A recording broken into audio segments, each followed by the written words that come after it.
Guys, we need to realize that if we hold people to a higher standard, they have a better shot at winning. But if we don't hold them to that high standard, then they're most likely going to fail. And so I realized that I was the reason for people's failure. Welcome back to the Leaders Only podcast, where we talk about business, leadership mindset, and just pretty much anything revolved around building an incredible life.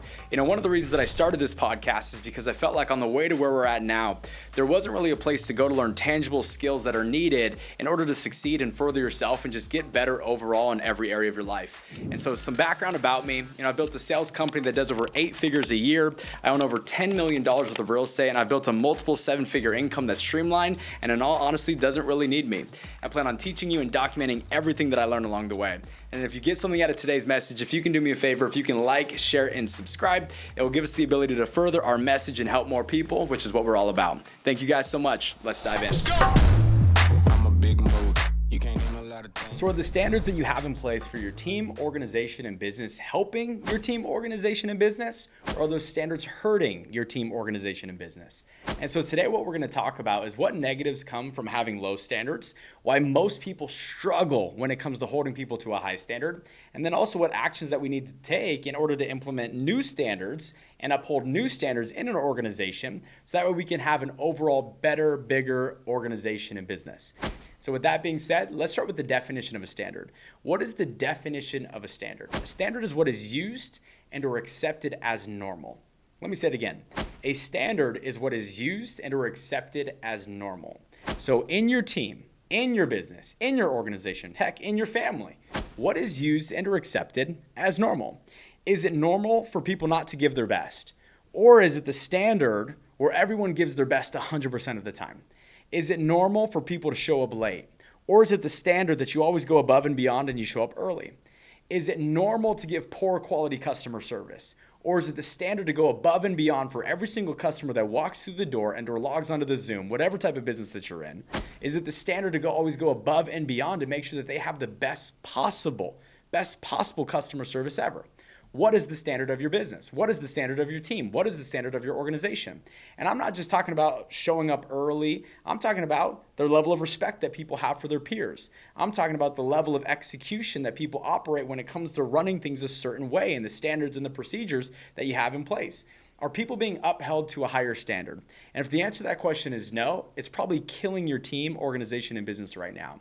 To the point where people who are not used to operating at that high of a level can't stand the heat and have to get the heck out of the kitchen.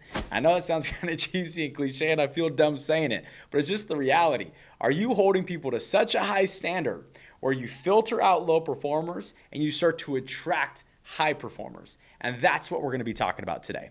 So the first thing that I want to cover with you is what negatives come from operating with low standards. So the first negative that comes from operating with low standards is that you lose those with high standards. I want you to write this down, put it in your notes. If you're driving, right, tune back to this later on and write it down later. But if you raise the standards, you will lose people with low standards. But if you lower the standards, you will lose people with high standards. And I don't know about you, but when it comes to any team, any business, any organization, you want a whole bunch of people that operate with high standards, which means that you are losing out on quality people. I'm talking about quality people who know how to execute, who know how to get a result, who do things with integrity, who treat people with respect, who are overall just great human beings. You are losing them due to a lack of high standards. And so if you lower the standards, you lose the winners, but if you raise the standards, you'll lose the losers. And I don't mean to call people a loser in a disrespectful way, but from a business perspective, you are looking for people who can execute at a high level, and the only way to do that is if you raise your standards. So by not holding high standards, you are losing champions. Number 2, you create a culture that tolerates low performance. I had someone in my organization come up to me the other day, and he said, "Matt, I would like to be promoted." And as much as I wanted to promote him, because he's extremely skilled, he's one of the most likable people in our entire business, I couldn't promote him because he would show up late to meetings. He would show up to meetings with his camera off, even though he's supposed to be in a leadership role for the virtual meetings that we had. He was just inconsistent. We never knew if he was going to be there or not be there, if he was going to be on time or not show up at all. We just didn't know. And so there was a lot of inconsistencies behind his behavior. So even though he was highly skilled in producing, and even though he was extremely likable, that low standard when it came to attendance made me doubt whether or not I should put him in a position. And the reason is if all of a sudden I put him into a leadership role, I now give permission to everyone else in our business that it's okay to be late, that it's okay to be inconsistent. As long as you have skills, as long as you're liked, it's okay to not have all the other standards. If I were to give that promotion, I'd be building a reputation in our organization that it's okay to slack off in certain areas as long as you perform, which that is a standard that we cannot have broken. And so I told him, I said, listen, as much as I like you, and as much as I believe that you are going to be in this leadership role very, very soon, I can't promote you until we start upholding higher levels of standards in other areas of the business. And so the moment you fix that, I'm going to have your promotion contract waiting for you. And he looked at me and he said, deal. And he's been working on it. And soon we're going to be promoting him. I couldn't promote him earlier because if I did, I would have gave permission to everyone else to have bad behavior as well. Number 3, you lose control of your people and or your business. If you don't hold high standards, then everyone feels like they can do whatever the heck they want to do. And it's not that you want to manage people and be people's boss or beat people over the head if they don't do what you say. That's not what I mean by this. But if you don't hold high standards, then everyone's going to be doing whatever they want to do, and that could affect the business long term. It creates sloppiness, it creates lack of organization, and it creates a whole bunch of people going in different directions, which is the opposite of what you want when it comes to building a successful team. So if you hold a high standard, now all of a sudden everyone's on the same page, everyone's going in the same direction, everyone's in unison, and you create a 1, 2, 3, 4, 1, 2, 3, 4 type of business, which makes it a heck of a lot easier to succeed and scale. So now that we've talked about all the negatives that comes from having a low standard, now let's talk about why most people have such a hard time holding people to a high standard. So number 1, very simple, very easy, straight to the point. Because the person in leadership doesn't hold themselves to a high standard, they feel hypocritical trying to hold other people to that standard. And so because they're not doing it themselves, they have a hard time asking other people to do it. And so this is why you hear people say all the time that the best type of leader is a do-it-first leader, because those who lead by example have no problem holding people to the same level of accountability that they hold themselves. It just becomes very difficult to hold someone to a high level of accountability if they're not holding themselves to that same level of accountability. And so number 1 is they don't hold themselves to a high standard, so it's hard to ask other people to live up to a standard in which they're not even willing to deliver on. The second reason people don't uphold high standards is because they're afraid to lose their people. And I know this because I've been there. I can't tell you how many conversations I've had with people where I should have held them to a high standard, but I was scared to because I didn't want to push them out of my business. I felt that if I was too aggressive or if I held too high or strong of a standard, that they weren't going to be willing or be able to live up to it, and I was going to blow them out. But then I realized that the reason they left the business in the first place is because I didn't hold them to that high standard. Guys, we need to realize that if we hold people to a higher standard, they have a better shot at winning.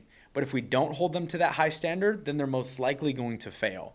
And so I realized that I was the reason for people's failure because I was scared to implement high standards, because I was scared to hold people accountable. I was the reason they ended up failing. I was the reason they ended up quitting. But then when I changed that and when I made that shift and started holding people more accountable and started holding people to a higher standard, I started to see champions rise up to the occasion and become better versions of themselves. And not only did they start to do better in business, they also became grateful to me because I helped them become a better version of themselves. And so just realize that you're not going to lose people by holding them to high standards. You're going to help them become better. So we've talked about the negatives that come from not having high standards. We've talked about why most people feel so uncomfortable upholding high standards. And now let's talk about tangible things that you can do to implement new standards or better standards into your organization. So number 1, your actions and your message as the leader of the business, as the leader of the team, as the leader of the organization, have to be congruent with the standard that you are trying to create. For instance, if you are trying to create a standard where people do 100 calls every single day, then you have to lead by example every single day and show them that you made 100 calls. If you want people showing up early and leaving late, then you have to show them that example.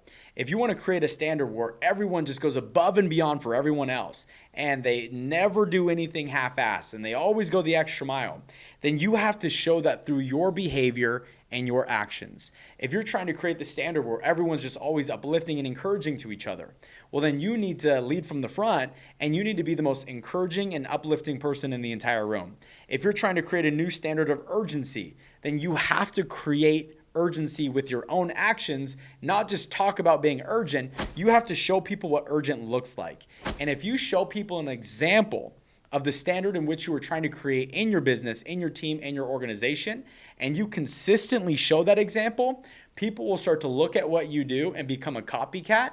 And it's okay to be a copycat as long as you copy the right cat. So as long as you're being a copy worth copying, they're going to look at what you're doing. They're going to copy everything that you're doing. And that's going to become the new normal. That's going to become the new standard. So number 2, there has to be nonstop communication, accountability, and reinforcement for a minimum of 1 to 3 months until the standard becomes the new identity of the team.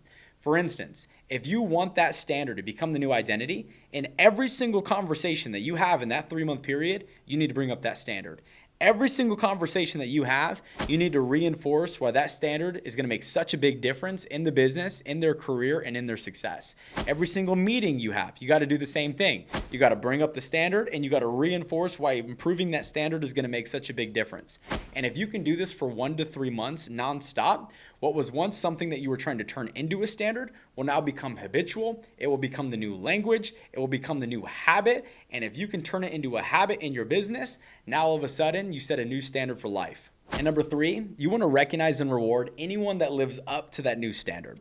For instance, if you're trying to build a new standard into your team where everyone goes above and beyond for one another, what you want to do is you want to publicly recognize every single time somebody goes above and beyond for one of their peers.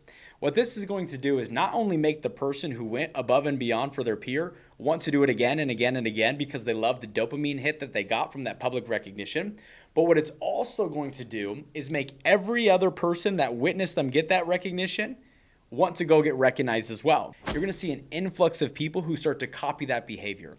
And the more people who start to copy that behavior, the more legitimate that standard becomes. And the more legitimate that standard becomes, the better your business becomes. And so with that being said, hopefully you got a lot out of today. We talked about the negatives that come from not having standards. We talked about why most people struggle when it comes to upholding standards. And we also talked about the 3 things that you can do to improve the standards in your business, which was make sure your actions are congruent with the standard that you're trying to create, nonstop accountability for 1 to 3 months, and recognize what you want more of. And if you do these 3 things, you're going to build bigger and better standards into your business, into your team, and into your organization.